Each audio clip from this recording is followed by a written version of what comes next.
Hello students, good morning. और एक बार फिर से आपका इस यूट्यूब चैनल और इस क्लास में स्वागत है।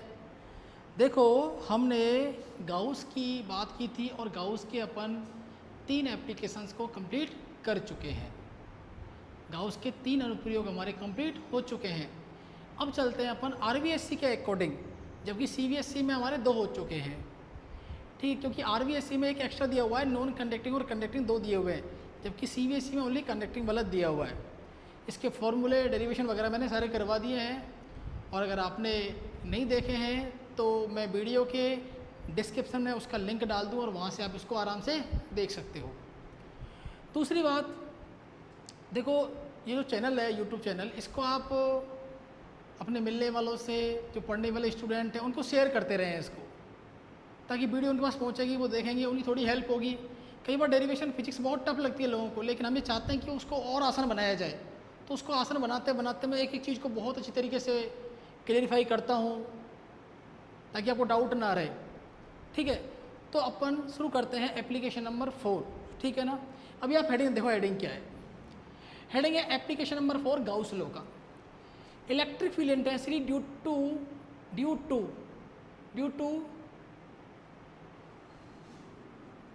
To an uniformly charged spherical shell. अब बात आती है, सर ये सेल क्या है। ठीक है ना, सेल के बारे में बात करते हैं। समरूप आवेशित गोलीय कोशिकाओं विद्युत क्षेत्र की तीव्रता। पहला वाला आपने कंडक्टर के लिए लिया था, इन्फिनिट लेंथ का एक कंडक्टर था, इस पर चार्ज +Q स्प्रेड किया गया था। दूसरा क्या था आपने सीट के लिए। और थर्ड अपन करते हैं एक गोलीय कोश। गोलीय कोश और सेल क्या होता है, इसको देखते हैं। देखो, मैं थोड़ा सिंपल बताता हूँ आपको। ये हमारे पास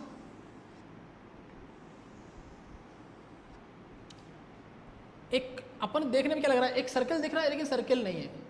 ये क्या है, अपन क्योंकि ये थ्री डायमेंशन है, इसको अपन बोर्ड पे ड्रॉ नहीं कर सकते। एक्स और वाई ड्रॉ हो सकता है, जेड ड्रॉ नहीं हो सकता, वो परपेंडिकुलर होता है। तो ऐसे फुटबॉल हो गई हमारी। क्या हो गई, फुटबॉल हो गई। फुटबॉल क्या होती है, खोखली होती है। इसको आप होलो स्फीयर भी कह सकते हो, इसको स्पेरिकल सेल भी कह सकते हैं। क्या बोल सकते हैं, स्पेरिकल सेल या स्पेरिकल होलो सेल बोल सकते हैं, या होलो सेल बोल सकते हैं। गोलीय कोश मतलब इसे पूरा खोखला होता है फुटबॉल की तरह एज है, ओके। और इस पर सारा चार्ज कहाँ होता है, इसकी सरफेस पर आके रिसाइड कर जाता है। ये मैंने आपको पहले थोड़ा बताया था इसके बारे में, कि जितना चार्ज मैं अंदर देता हूँ, अंदर चार्ज के रुकने के लिए कोई जगह नहीं है। ये रिपल्सिव फोर्स लगा है, कहाँ चले जाते हैं, सब सरफेस पर आ जाते हैं, सारे चार्ज आ जाते हैं। तो चार्ज कहाँ पर रिसाइड होता है, कहाँ डिस्ट्रीब्यूट होता है, कहाँ पर एक समान रूप से वितरित होता है। मैंने कहा यूनिफॉर्मली, एक समान रूप से, मतलब चार्ज की ये चार्ज समान रूप से, ये डिस्टेंस सब डिस्टेंस बराबर है आपस में, बराबर डिस्टेंस में, और चार्ज सेम है। किसी चार्ज की वैल्यू ज़्यादा नहीं है। मैं ये कहता हूँ, मान लो इस पर मैंने टोटल चार्ज कितना दिया, Q दे दिया, या अपन इसको स्मॉल में लिख लेते हैं, Q दे दिया। अब वो कहाँ स्प्रेड हुआ, कहाँ फैला, उसकी सरफेस पर। तो याद रखना क्या नाम लिया मैंने, सरफेस पर। एक सरफेस होता है, एक होता है वॉल्यूम। वॉल्यूम में क्या होता है, चार्ज अंदर भी होता है, लेकिन हमने चार्ज अंदर नहीं लेना है, क्योंकि ये कैसा है, हॉलो है। तो हॉलो को बोलते हैं, खोखले को बोलते हैं गोलीय कोश। गोलीय कोश का मतलब आप एक समझना कि एक खोखला गोला है और सारा आवेश, सारा चार्ज उसकी सरफेस पर है। स्पेरिकल सेल मीन्स उसके all charge are distributed on the surface, okay, या एट द सरफेस। ठीक है, अब इसका अपन शुरू करते हैं डेरिवेशन शुरू करने से पहले मैं थोड़ा सा बता देता हूँ आपको। ये स्पेरिकल सेल हुआ। अब हमें क्या निकालना है, गाउस लॉ से इलेक्ट्रिक फील्ड निकालना है। क्या निकालना है, इलेक्ट्रिक फील्ड निकालना है। तो इलेक्ट्रिक फील्ड इसकी निकालेंगे, तो इसकी इलेक्ट्रिक फील्ड ऐसे नहीं निकलेगी या ऐसे नहीं निकलेगी। इलेक्ट्रिक फील्ड कैसे निकलेगी, इसकी इससे परपेंडिकुलर। आपको मैंने बताया था, प्लस से इलेक्ट्रिक फील्ड कहाँ होता है, आउटपुट होता है नॉर्मली। ओके, ये हो जाएगा ऐसे। अच्छा, क्लियर हो गई बात। अब हमें इसमें, जैसे उसमें 3 पॉइंट लिए थे अपन ने, जैसे सिलेंडर वाला लिया था, उसमें 2 प्लेन थे, कर्व वाला था। इसमें भी अपन को 3 पॉइंट लेने हैं, लेकिन तीनों पॉइंट अलग अलग लेने हैं। अलग अलग पॉइंट के लिए अलग अलग इलेक्ट्रिक फील्ड निकालना है अपन को। और वो कैसे निकालते हैं, वो अपन शुरू करते हैं। तो टॉपिक का नाम पता लगा, क्या टॉपिक का नाम है। ठीक है, अपन शुरू करते हैं इसका डेरिवेशन पार्ट।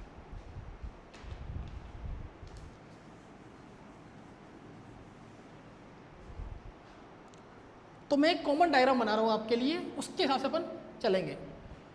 तो मैंने यहाँ पर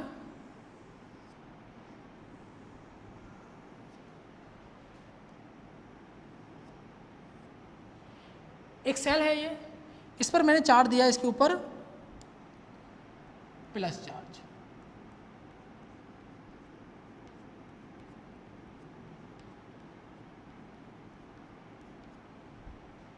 ओके, इसका सेंटर का जो मिड बिंदु है इसको मैंने कहा O, और ये जो इसकी जो रेडियस है वो कितनी हो गई, कैपिटल R। कोई दिक्कत नहीं है यहाँ तक। अपन क्या करने वाले हैं बताता हूँ। एक तो इस स्फीयर से बाहर निकालेंगे इलेक्ट्रिक फील्ड, एक इसकी सरफेस पर निकालेंगे, मतलब इसी स्फीयर पर निकालेंगे। ये कंडक्टिंग स्फीयर है, कैसा है, कंडक्टिंग, ना कि नॉन कंडक्टिंग। कैसा है,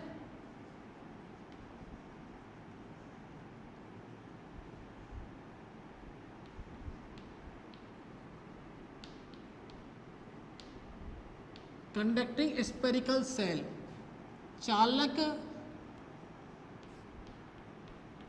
गोलीय कोश। क्योंकि जब ये चालक रहेगा तभी चार्ज कहाँ आएगा, इसकी सरफेस पर आएगा, नहीं तो वहीं की वहीं रह जाएगा। कंडक्टर में क्या होता है, चार्ज को ले जाने वाले, कंडक्ट करने वाले, चलने वाले, तो सारा चार्ज इसकी सरफेस पर आ गया। अब आपको कहाँ कहाँ निकालना है इलेक्ट्रिक फील्ड, एक निकालना है बाहर, एक निकालना है यहाँ पर, एक निकालना है अंदर। तो मान लो डायग्राम समझ में आ गया। अब शुरू करते हैं इसका फर्स्ट पार्ट। ये कंडक्टिंग सेल हुआ। अब मुझे निकालना है यहाँ पर पहला पार्ट, शुरू करता हूँ मैं इसका। एक पी पॉइंट आपका यहाँ हो जाएगा, एक पी पॉइंट आपका यहाँ हो जाएगा, और एक पी पॉइंट आपका इसके अंदर यहाँ हो जाएगा। 3 पार्ट होंगे। तो सबसे पहले मैं शुरू करता हूँ पहला वाला पार्ट। तो कहाँ निकालना है, पहले बाहर निकालेंगे। तो इसके लिए हेडिंग क्या रहेगी, इलेक्ट्रिक फील्ड इंटेंसिटी। मैं सीधा करता हूँ, ड्यू टू स्फेरिकल सेल, और मैंने क्या लिखा है यहाँ पर, आउटसाइड। अच्छा, आउटसाइड, आउटसाइड के लिए हमें एक चीज ध्यान रखनी है। मैं डायग्राम बनाता हूँ पहले।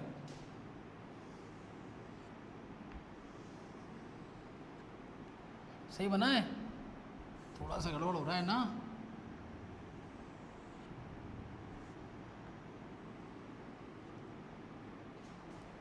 ठीक है भाई, इस पर क्या चार्ज दिया आपने, प्लस चार्ज दे दिया।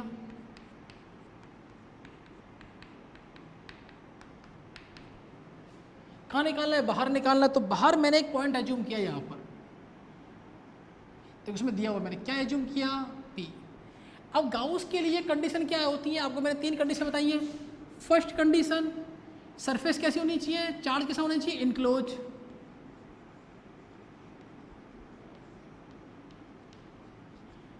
मतलब बंद गाउसियन पृष्ठ होना चाहिए, क्लोज्ड गाउसियन सरफेस लेनी है। सेकंड जो बताया था मैंने, होता थीटा या तो 0 होगा या होगा थीटा इक्वल टू 90 डिग्री। और थर्ड बताई थी मैंने सिमेट्रिक की कंडीशन, सिमेट्रिक, सममित, क्या बताया था, सममित कंडीशन बताई थी। तो एक चीज आप लोगों को पता है कि ये कितना है भाई, R हो जाएगा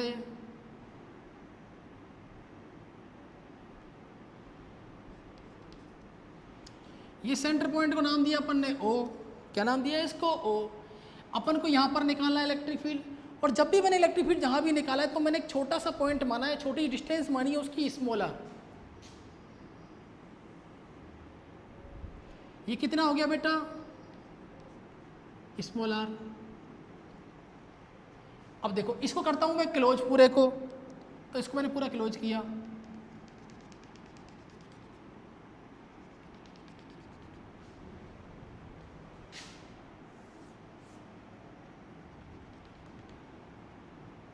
क्लोज कर दिया। अब ये जो मैंने जो क्लोज किया है,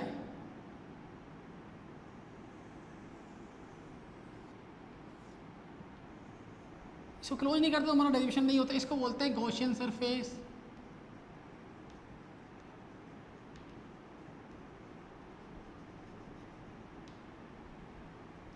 ये पॉइंट हो गया आपका P, जहाँ पर आपको इलेक्ट्रिक फील्ड निकालना है। ये डिस्टेंस आर, ये कैपिटल आर। तो जब आप पी पर निकालते हो तो पी के लिए कंडीशन क्या है, स्मॉल आर बड़ा होगा या कैपिटल आर? स्मॉल आर बड़ा होता है, इसी से हमें याद रहता है small r greater than capital R. Okay, अगर मान लो यहाँ पर ये मैंने प्लस चार्ज यहाँ रखा हुआ है, अगर इसको यहाँ आ जाए तो बहुत अच्छी बात है, ताकि हमारे लिए आसान हो जाएगा। तो ये देखो ये डायरेक्शन, प्लस की वजह से इलेक्ट्रिक फील्ड कहाँ होता है, बाहर होता है। और यहाँ अगर अपने छोटा सा एरिया वेक्टर माना, उसका नाम क्या दिया, ds वेक्टर, और इसी डायरेक्शन में क्या है, इलेक्ट्रिक फील्ड आया। डायग्राम समझ में आ रहा होगा आपको। हम यहाँ भी निकाल सकते हैं, हम यहाँ निकाल सकते हैं, एक जगह निकालना है अपन को। दूसरी बात, जो गॉसियन सरफेस आपने लिया है वो क्या सिमेट्रिक है, बिल्कुल सिमेट्रिक, चाहे यहाँ ले लो चाहे यहाँ ले लो, यहाँ ले लो, ये आर जो है वो कांस्टेंट है, चेंज नहीं होने वाला। भाई यहाँ आर बराबर है, यहाँ लोगे तो भी आर बराबर है, यहाँ इस गॉसियन के लिए, अंदर वाले के लिए नहीं, इसके लिए देखो बराबर है यार, इक्वल है हर जगह। मुझे बताओ ई और डी एस एक दूसरे के एल होंगे, टेन थीटा कितना हो जाएगा, 0 डिग्री। समझ में आया? ले देता हूँ मैं यहाँ पर E vector parallel to d S vector, the direction of E vector along the direction of D S vector. तो छोटा सा डी एस हो गया ये लो। अब शुरू करते हैं इसका डेरिवेशन। समझ में आया? एक कंडक्टिंग स्फीयर बनाया, उसको अपन ने क्लोज किया, आर डिस्टेंस ली, capital R small r distance पे एक पॉइंट पी एज्यूम किया जहाँ पर आपको इलेक्ट्रिक फील्ड निकालना है, उसको क्या किया, क्लोज किया पूरे को, और अपन डेरिवेशन शुरू करते हैं। शुरू करें अपन डेरिवेशन, तो अपन शुरू करते हैं डेरिवेशन।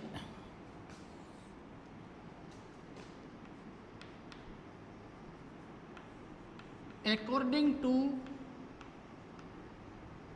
गाउस लॉ,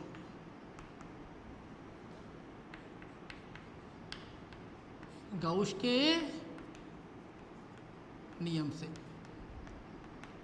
क्या था, phi equal to Q upon epsilon naught, यही था। और पृष्ठ से निकलने वाला निर्गत कुल flux, net flux passing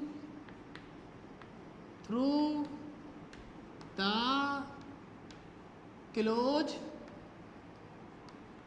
surface कितना है, फाई, क्लोज लगा दिया इंटीग्रेशन के लिए, E vector dot D S vector, equation number आ गई सेकेंड।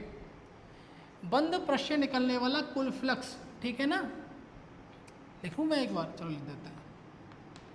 बंद पृष्ठ से निर्गत कुल फ्लक्स, अब देखो यहाँ देखें कहानी, मैंने क्या बोला, यहाँ निकालो कहीं निकाल दो आप। इक्वेशन फर्स्ट और सेकंड को कंपेयर करते हैं। नाउ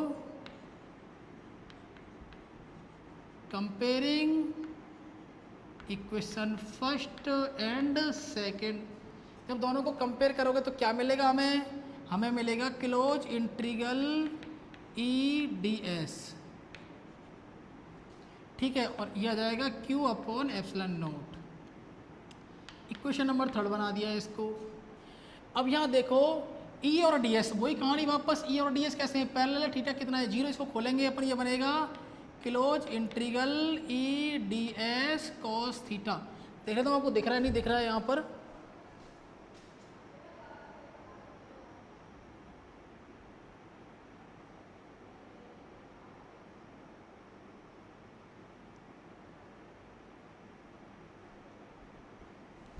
तो कितना आया, E D s cos theta.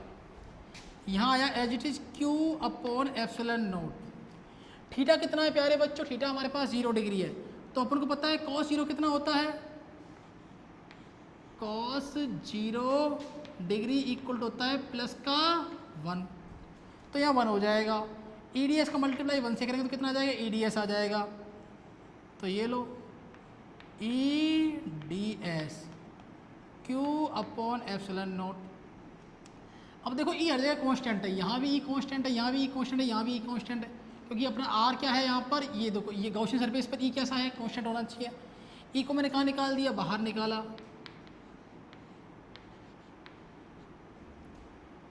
क्या आया, क्यू अपॉन एप्सिलॉन नॉट। मैं थोड़ा सा इसको इधर करूँगा, ठीक है। अब देखो क्या करते हैं अपन, यहाँ से अपन को पता है ये डी एस कितना हो जाएगा 4 पाई, यहाँ बच्चे गड़बड़ करते हैं, ई को मैंने कांस्टेंट क्यों लिया पता लगा आपको, क्योंकि प्लस क्यू चार्ज, देखो यहाँ से डिस्टेंस, ये डिस्टेंस सब बराबर है, देखो यहाँ से अगर आर कांस्टेंट हो जाएगा तो E equal to k q upon r square से क्या हो जाएगा, ई कांस्टेंट हो जाएगा। और सिंपल सी बात है, गॉसियन सरफेस पर ई कैसा रहता है, कांस्टेंट रहता है हर जगह। सिलेंडर के लिए निकाला था अपन ने, ठीक है, डिस्टेंस बराबर ली थी, जितनी इधर ली थी उतनी उधर ली थी, याद करो आप। इधर और नहीं है देखी तो वीडियो, तो मैं आपको लिंक को डिस्क्रिप्शन में उसको ही वीडियो मिल जाएगी आपको। डी एस का इंटीग्रेशन क्लोज का कितना होगा, 4 पाई आर स्क्वायर। अब बच्चे गड़बड़ कहाँ करते हैं, बच्चे गड़बड़ करते हैं यहाँ पर, ये मैंने जो आर लिया है उसको कैपिटल आर कर देते हैं, जबकि आप देखो डी एस कहाँ लिया है मैंने, डी एस किस डिस्टेंस पे लिया है, स्मॉल आर पर लिया है, तो यहाँ पर आएगा स्मॉल आर स्क्वायर। पता लगा क्यों, surface area of conducting shell, ठीक है ना, surface area of Gaussian surface, surface area कैसे निकालना है, गॉसियन सरफेस से कितना आया, इतना आया। गॉसियन पृष्ठ का जो क्षेत्रफल है वो कितना आएगा, 4 पाई आर स्क्वायर। इसको उठाए कहाँ रखोगे आप, यहाँ रख दो, तो वैल्यू कितनी आएगी मेरे पास, E multiply 4 pi are square equal to Q upon epsilon naught. इसको डिनोमिनेटर में भेज देता हूं मैं, तो E इक्वल टू आएगा Q upon 4 pi epsilon naught और ये आर स्क्वायर। ये फॉर्मूला हमारे सामने पहले भी आया था जब अपने निकाला था electric field intensity due two point charge. याद करो, एक प्लस क्यू चार्ज था, इससे आर डिस्टेंस पे कोई पॉइंट पी एज्यूम किया था और यहाँ इलेक्ट्रिक फील्ड इतना ही तो आया था। मतलब हम जब इस पी पॉइंट पर इलेक्ट्रिक फील्ड निकाल रहे हैं तो हमें ऐसा लग रहा है कि एक चार्ज कहाँ रखा हुआ है, ओ पॉइंट पे रखा हुआ है। समझ में आ रही है बात भाई, electric field due two point charge का मतलब ये आर डिस्टेंस पे हम जब पी पॉइंट पे इलेक्ट्रिक फील्ड निकाल रहे हैं तो हमें ऐसा लग रहा है कि सारा चार्ज कहाँ रखा हुआ है, सेंटर में रखा हुआ है, जबकि वास्तव में ऐसा नहीं है। ये हमारा फर्स्ट स्टेप आया, इसको मैंने कहा इक्वेशन नंबर हमारा आया ये 4। थोड़ा सा आगे चलते हैं, इसको लेके चलते हैं अपन, यहाँ तो कोई दिक्कत नहीं है अपन को। अब चलते हैं अपन थोड़ा सा इसके नेक्स्ट पार्ट पर, यहाँ कुछ और भी अपन कर सकते हैं, ठीक है। यहाँ एक स्पेशल है, चेक कर लेते हैं, आपको दिख रहा नहीं दिख रहा है,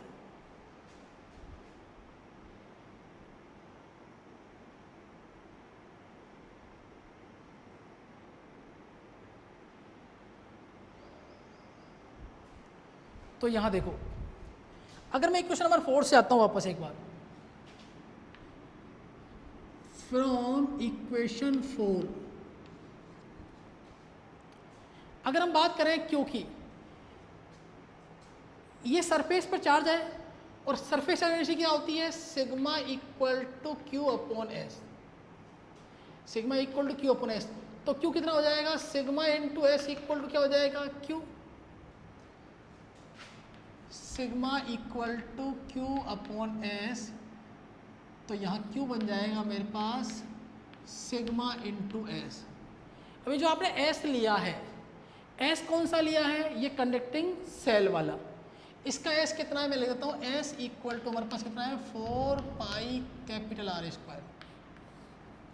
भाई चार्ज तो यहीं पे, चार्ज यहाँ पर थोड़ी है, इससे पूरी बॉडी पर चार्ज कितना है, क्यू, इसकी सरफेस एनर्जी कितनी है, सिग्मा, चार्ज कितना है, क्यू, सरफेस एनर्जी कितनी आई इसकी, सिग्मा, एरिया कितना है इसका, एस। तो एस कितना हो जाएगा 4 पाई आर स्क्वायर, इसको उठा के ऊपर रखोगे तो क्यू कितना बनेगा, sigma into 4 pi capital R square. अब जो क्यू की वैल्यू है वो आप इक्वेशन नंबर 4 में रख सकते हो। Now putting the value of Q in equation 4, तो जब इस क्यू की वैल्यू इक्वेशन 4 में रखोगे तो ई कितना आएगा, इक्वेशन नंबर 4 बहुत इंपॉर्टेंट है, 5 आएगी देखो next, sigma into 4 pi capital R square upon 4 pi epsilon naught और ये स्मॉल आर स्क्वायर। यहाँ क्या किया मैंने, यह क्या क्या कट रहा है, 4 पाई से 4 पाई कैंसिल हो गया आपका, तो ई कितना आया, ई हमारे सामने आया sigma capital R square upon epsilon naught small r square.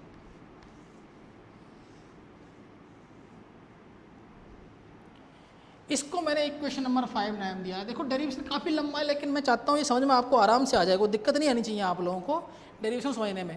जब इक्वेशन नंबर 4 अपन ने देखी, इक्वेशन नंबर 5 देखी, यहाँ क्या क्या कांस्टेंट है, सिग्मा कांस्टेंट है, कैपिटल आर कांस्टेंट है। बच्चे पूछ रहे कैपिटल आर कैसे कांस्टेंट है, मैंने कैपिटल आर को चेंज नहीं किया, ये कांस्टेंट है, ये अपनी जगह फिक्स है, ये डिस्टेंस आपको कांस्टेंट मिलेगी, इसको चेंज अपन नहीं करने वाले, इसलिए आर कांस्टेंट हो गया। Epsilon not permittivity of vacuum, ये क्वेश्चन कितना बच्चा आपका आर। चाहे इक्वेशन नंबर 4 से देखें चाहे इक्वेशन नंबर 5 से देखें, तो हमें एक बात समझ में आती है यहाँ से कि E प्रोपोर्शनल टू होता है 1/r स्क्वायर।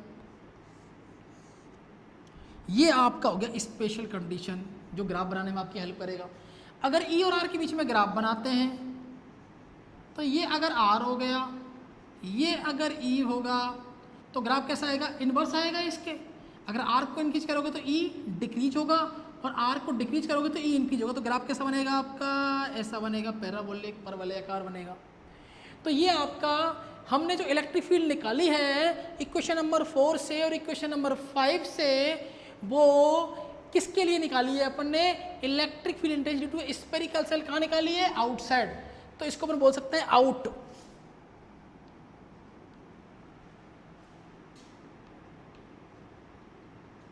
ओके, तो हमें 2 इक्वेशन याद हुई, कोई दिक्कत आई यहाँ तक। अपन इसका नेक्स्ट पार्ट करते हैं, कहाँ निकालेंगे, electric field intensity due to surface of spherical shell. कहाँ निकालेंगे, सरफेस पर निकालेंगे। एक बार इसका स्क्रीनशॉट आप ले लें, ठीक है।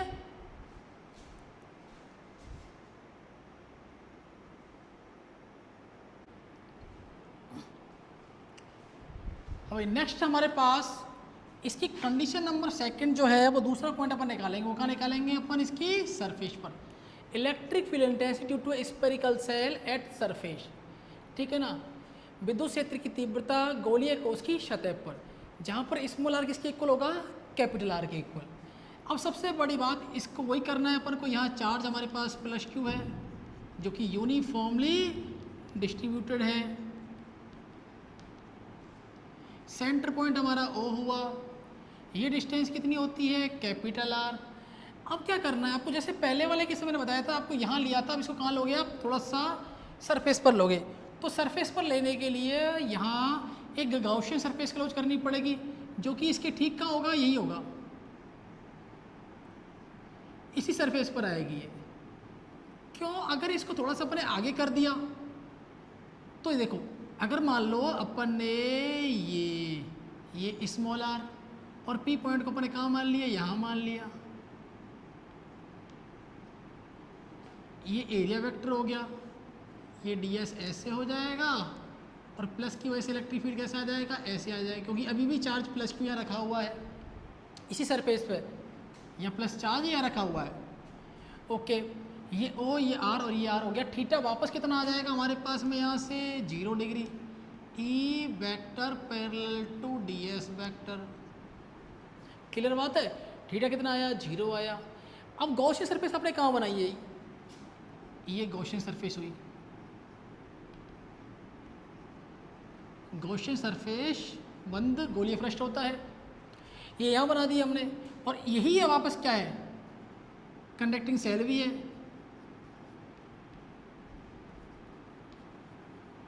अब देखो यहाँ स्मॉल आर और कैपिटल आर इक्वल हैं दोनों एक दूसरे के। डेरिवेशन में चलता हूँ मैं, according to Gauss law, Gauss के नियम से phi equal to Q upon epsilon, ये सेम रहेगा। फाई निकलने वाला उतना ही रहेगा, क्योंकि पहले अपन ने बाहर बनाया था, चेंज आया केवल स्मॉल आर के अंदर और कोई चेंज नहीं आया। दोनों कंपेयर करोगे तो ये आ जाएगा। इक्वेशन फर्स्ट और सेकंड को कंपेयर किया, इक्वेशन नंबर 3 बनी। थर्ड में केस अपन ने खोला तो वापस E और ds थीटा कितना है, 0 है दोनों के बीच का। थीटा 0 डिग्री इक्वल टू 1 हो गया। ये नीचे EDS आ गया, ये एच आ गया, ये नीचे आ गया, इसको E कांस्टेंट हो गया वापस। E कैसा हो गया, कांस्टेंट हो गया। E कांस्टेंट हुआ, क्या रहा, ds रहा। ds का क्लोज इंटीग्रेशन वापस कितना आएगा, वापस देखो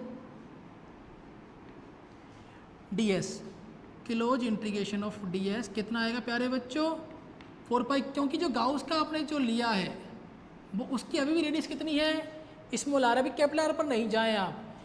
4 पाई स्मॉल आर स्क्वायर, इसको अपन यहाँ पुट करेंगे, ठीक है। तो यहाँ कितना हो जाएगा ई, यहाँ हो जाएगा इसकी जगह 4 pi small r square q upon epsilon naught. अब आपको कहाँ निकालना है, ई कहाँ पर निकालोगे आप, ई निकालोगे कहाँ पर बेटा जी, सरफेस पर। कहाँ निकालोगे, सरफेस पर। SUR लिख दिया मैंने, ओके। ये कहाँ चला जाएगा, डिनोमीटर में, q upon 4 pi epsilon naught small r square. अब यहाँ बात आती है कि स्मॉल आर किसके इक्वल है, कैपिटल आर के। मतलब मैं इस स्मॉल आर की जगह क्या पुट कर दूंगा, कैपिटल आर, नहीं तो क्या होगा, डेरिवेशन पहले जैसा हो जाएगा, क्योंकि स्पष्ट क्लियर दिया हुआ है स्मॉल आर किसके इक्वल है, कैपिटल आर के। तो यहाँ पर इसको थोड़ा सा और आगे चलते हैं, small are equal to capital R. Equation number 4 आपको दिख रही है। इक्वेशन नंबर 4 से आपको क्या गिवन है बच्चों, आपको गिवन है यहाँ से कंडीशन आपको क्लियर है कि स्मॉल आर इक्वल टू कितना है, कैपिटल आर। जब small are equal to capital R है तो क्या लिखेंगे अपन, E equal to Q upon 4 pi epsilon naught, और ये आ जाएगा आर स्क्वायर। इसको मैंने बनाया यहाँ पर इक्वेशन नंबर 5, ओके। अब इसका आगे वाला पार्ट करते हैं अपन को वो चीज़ वापस देखनी है। अगर मैं लिखता हूँ यहाँ पर Q इक्वल टू क्या हो जाएगा वापस, सिग्मा इंटू एस हो जाएगा। मतलब ये हो जाएगा सिग्मा इंटू एस, कितना है वापस एस में देखो, जो आपकी यहाँ पर स्क्वायर बना हुआ है वो डिस्टेंस कितनी है, आर है, तो 4 pi capital R square. Equation number 5 clear हुई। इक्वेशन नंबर नेक्स्ट वाला पॉइंट क्लियर हुआ आपका, Q equal to sigma into s. S कौन सा लेना है आपको, एस वो लेना है जो आपका कंडक्टिंग सेल है उसकी रेडियस है वो लेनी है, और यहाँ पर जो आपको ds लेना है ये लेना है गॉसियन सरफेस वाला, ओके। अब करते हैं now putting the value of Q in equation 5 कर देते हैं यहाँ पर। जब इस 5 में इसकी वैल्यू पुट करोगे तो मैं यहाँ पर आता हूँ, देखो E यहाँ पर है, Q इक्वल टू कितना आया, Q equal to sigma 4 pi capital R square, यहाँ कितना है 4 pi epsilon naught capital R square. तो यहाँ से क्या हुआ प्यारे बच्चों, ये क्या हो जाएगा, यहाँ से कैंसिल हो जाएगा, तो आर स्क्वायर से आर स्क्वायर कैंसिल हो गया। हालांकि एक डेरिवेशन का पार्ट ये भी है, क्योंकि इसी से ही अपन इसको सॉल्व करेंगे आगे। इसका मतलब होता है E equal to Q upon 4 pi epsilon naught r square. इस डेरिवेशन पॉइंट को देखकर अपन को ऐसा लगता है कहानी वो की वो है, अगर मान लो कोई प्लस क्यू चार्ज है, इससे डिस्टेंस कैपिटल आर पर एक पॉइंट P लिया हमने, कितना लिया, P लिया, तो इलेक्ट्रिक फील्ड कितना आएगा, E equal to k Q upon r square, that means 1 upon 4 pi epsilon naught, और ये आ जाएगा आर स्क्वायर। मतलब अपन को ऐसा लगेगा सरफेस पे निकाल रहे हैं तब भी कि एक चार्ज कहाँ रखा हुआ है, ओ पॉइंट पे रखा हुआ है, जबकि वास्तव में ऐसा नहीं है, क्योंकि नेक्स्ट वाले केस में आपको चीज़ क्लियर हो जाएगी। तो बात समझ में आई। इस वाले केस में भी ऐसा लग रहा है P पॉइंट से आप इलेक्ट्रिक फील्ड निकालते हैं कि सेंटर O पॉइंट पर कोई चार्ज प्लस क्यू रखा हुआ है, जिसकी वजह से P पॉइंट पर इलेक्ट्रिक फील्ड इंटेंसिटी कितनी आती है, के क्यू अपॉन आर स्क्वायर। देखो आइए अब सामने 1 upon 4 pi epsilon naught r square. ये डिस्टेंस का फर्क है। अगर ये आपकी पहले आर थी स्मॉल, अब एक कैपिटल आर के इक्वल आ गया, तो अपन ने ये निकाला है। इसका नेक्स्ट स्टेप अपन देखते हैं, sigma into 4 pi are square से आर स्क्वायर कैंसिल हो गया, आर स्क्वायर से आर स्क्वायर कैंसिल हुआ, 4 पाई से 4 पाई, तो कितना बचा अपने पास में, ई अगर अपन निकालते हैं सरफेस के लिए, तो ई सरफेस के लिए अब निकालोगे तो कितना आएगा, सिग्मा अपॉन एप्सिलॉन नॉट। ये डेरिवेशन आपको पहले आया हुआ है कंडक्टिंग शीट के लिए। कंडक्टिंग शीट अब सर ये कैसे कंडक्टिंग कैसे हुई, देखो अगर मान लो कोई हॉलो स्फीयर है, उसको आप काटोगे बीच में से, आपने काटा उसको ऐसे, तो फैलाओगे तो क्या हो जाएगा, वो एक सीट बन जाएगी ना, सिंपल सी बात है यार। एक फुटबॉल है, फुटबॉल को अपन चीर देते हैं तो क्या बन जाती है, उसकी एक सीट बन जाती है, और सीट को क्या बनाते हैं अपन, एक कंडक्टिंग सेल बना देते हैं। बात उसकी एज इट इज जैसा वो है जैसे ये है, क्लियर हुई। तो सिग्मा अपन एप्सिलॉन नॉट किसके लिए आया, सरफेस के लिए। अब यहाँ देखो ये वाली कंडीशन पूरी कांस्टेंट की है, ये साफ कर देता हूँ यहाँ से, ये कंडीशन किसकी है, पूरी कांस्टेंट की, क्योंकि क्यू कांस्टेंट है, 4 pi epsilon naught, all are constant, r capital है वो भी कांस्टेंट है, केवल स्मॉल आर बदल रहा है पूरे डेरिवेशन के अंदर, ये कांस्टेंट हुआ। फिर यहाँ पर ये भी क्या हो गया, कांस्टेंट। तब कितने पॉइंट आए, सबसे पहला जो पॉइंट आपके पास आया वो निकाला आपने E outside, k Q upon r square, 1/4 pi epsilon naught और ये आया आर स्क्वायर। इसका ग्राफ आपका बनाता है इस तरीके से, ई और स्मॉल आर के बीच में। सेकंड वाला पार्ट जो आपने निकाला है, हाँ इसमें एक चीज़ और थी अपने पास, ई निकाला था अपने सिग्मा अपॉन एप्सिलॉन नॉट, कितना आया था मेरे पास में उसकी वैल्यू स्मॉल आर स्क्वायर, और यहाँ क्या था ये आए थे। जब आपने ई सरफेस पर निकाला है तो के Q upon capital R square, इसका मतलब हुआ 1/4 पाई एप्सिलॉन नॉट, और यहाँ हो जाएगा ये आर स्क्वायर, ऊपर क्या हो जाएगा क्यू आ जाएगा, के की जगह ये आ गया, क्यू आ गया, ये आ गया, यहाँ पर भी ऐसे हमारे पास ये आया है q upon 4 pi epsilon naught r square. अच्छा इसमें अपने ई एस के लिए निकाला था, कितना आया था ई एस के लिए, ये कैसा आया बेटा कांस्टेंट आया, कितना किया इसको देखो कितना आया हमारे पास derivation form sigma upon epsilon naught. अपने पास दो फॉर्म आ गई, तीसरा वाला बहुत इंपॉर्टेंट फॉर्म है, उसके अपन चलते हैं, ठीक है ना।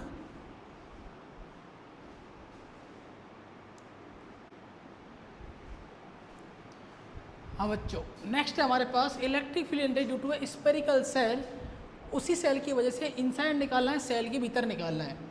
कंडीशन है स्मॉल आर छोटा है कैपिटल आर से। डायग्राम आपके सामने है, ये आपका कंडक्टिंग सेल हुआ, और ये मैंने इस कंडक्टिंग सेल के भीतर इनसाइड एक पॉइंट पी लिया जहाँ पर आपको इलेक्ट्रिक फील्ड इंटेंसिटी निकालना है, उस डिस्टेंस को मैंने माना स्मॉल आर। ओके, तो ये हमारा जो बनाया डॉट डॉट वाला, ये बनाया हमारे सामने क्या गॉसियन सरफेस। ओके, कंडीशन आपको दिख रही है कैपिटल आर बड़ा है स्मॉल आर से। अब आपको पता है, देखो सिंपल सी बात है, पता है अपन ने देखा है किसी भी गॉसियन सरफेस के भीतर अगर Q इक्वल टू कितना होता है 0, तो फाई इक्वल टू क्या होगा Q upon epsilon naught, that means phi कितना हो जाएगा 0। E equal to k Q upon r square, Q 0 होगा तो E क्या हो जाएगा 0 हो जाएगा, मतलब इससे निकलने वाला नेट फ्लक्स क्या हो जाएगा 0।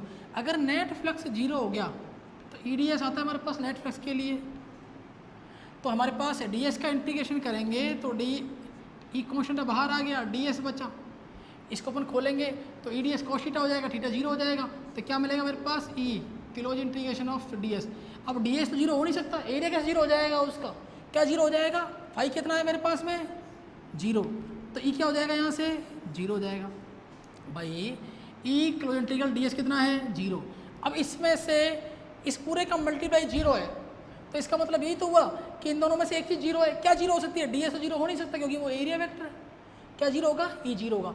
तो पहले मैं सिंपल से बता देता हूँ, इस गॉसियन सरफेस के भीतर नेट फ्लक्स कितना होगा 0, नेट इलेक्ट्रिक फील्ड कितनी होगी 0, क्योंकि इसके भीतर कोई चार्ज नहीं। जबकि हम दो डेरिवेशन में क्या देख रहे थे कि जब P पॉइंट पर अपन इलेक्ट्रिक फील्ड निकाला था बाहर और सरफेस पर कि कोई O पॉइंट पर चार्ज रखा हुआ है जिसकी वजह से इलेक्ट्रिक फील्ड इतना आ रहा है, जबकि वास्तव में ऐसा है क्या, नहीं है।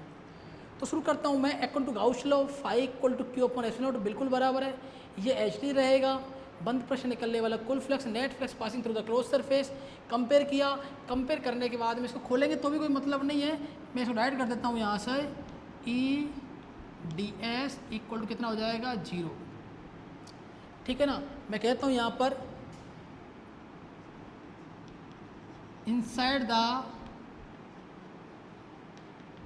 गॉसियन सरफेस भाई Q अपॉन Q अगर 0 है तो किसी से भी डिवाइड करो उसको 0 आएगा, और अगर ये 0 है तो ये पूरा E क्या हो जाएगा 0। Inside the Gaussian surface electric field intensity is 0, कितना आएगा 0 आएगा। मतलब मैं लिख सकता हूँ यहाँ पर E इन कितनी आएगी 0, मतलब अपन कह सकते हैं hence in the conductor electric field intensity due to 0 कितनी आती है 0 आती है। अब 0 दो कंडीशन में आती है हमारे पास में, बहुत इंपॉर्टेंट पॉइंट बता रहे हैं हम आपको, ध्यान देना, ये समझ में आएगा आपको। जब चार्ज 0 होगा तो क्या हो जाएगा, फाई 0 होता है, फाई इक्वल टू होता है EDS, या फाई इक्वल होता है Q अपॉन एप्सिलॉन, यहाँ से फाई क्या हो जाएगा 0 हो जाएगा। जब फाई जीरो हो जाएगा तो ई डी एस करेंगे, डी एस जीरो हो नहीं सकता, ई जीरो हो जाएगा तो ई जीरो यहाँ से भी हो रहा है, यहाँ से भी हो रहा है, मैंने आपको दोनों तरीके से बता दिया है। लेकिन जब ई जीरो होगा तो ई जीरो के लिए कंडीशन हमारे पास थोड़ी सी इंपॉर्टेंट और हो जाती है। देखो अगर मान लो मैं यहाँ थोड़ा सा इसको बाहर लेकर आता हूँ, अगर मान लो EDS सवाल आता है क्या इलेक्ट्रिक फील्ड इंटेंसिटी जीरो हो सकती है, क्या किसी भी कंडक्टिंग सेल के लिए इलेक्ट्रिक फील्ड इंटेंसिटी जीरो हो सकती है, तो हमारा आंसर रहेगा यस हो सकती है। तो उस पर रीजन क्या देना है, किसी भी कंडक्टर के भीतर चार्ज क्या होता है, जीरो होता है, जिसकी वजह से इलेक्ट्रिक फील्ड इंटेंसिटी जीरो हो सकती है। दूसरी वजह से भी हो सकती है लेकिन उसकी वजह से यहाँ पर नहीं होगी, दूसरी वजह से भी हो सकती है लेकिन उसकी वजह से यहाँ पर नहीं होगी। अगर मान लो वाई डिफॉल्ट में से खोल देता हूँ तो ये आया E close integral of D S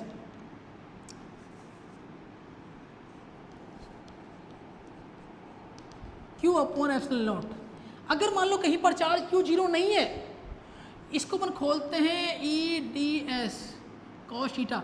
अगर मान लो थीटा बराबर कितना हो जाए 90 डिग्री हो जाए, मतलब ई वेक्टर परपेंडिकुलर हो जाए डी एस वेक्टर के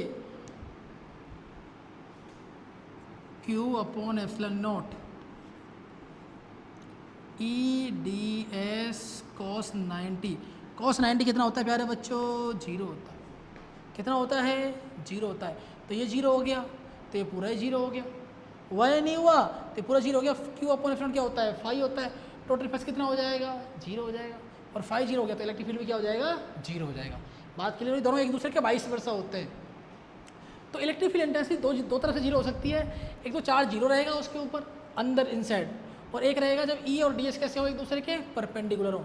तो मैं हमारे पास कितने फॉर्मूले मिले, एक नया फॉर्मूला और मिला है, उसकी तरफ अपन चलते हैं। तो हमें क्या मिला है, ई इन, थर्ड वाला कंडीशन में लिख देता हूँ, ई इन कितना आ जाएगा, जीरो आ जाएगा। ठीक है, एक बार इसको और अच्छी तरीके से अपन एक बार सिमेट्रिक ले लेते हैं इसी कंडीशन।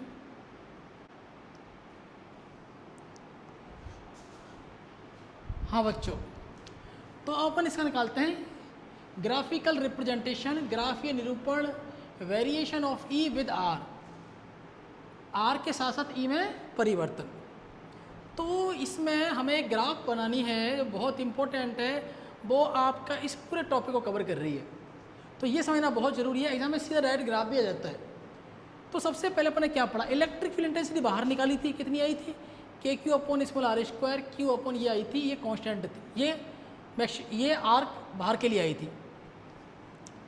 स्मॉल आर जब बड़ा था किससे, कैपिटल आर से। ई सरफेस पर निकाली थी के Q upon capital R square, that means ये कांस्टेंट थी 1/4πε0 Q upon capital R square.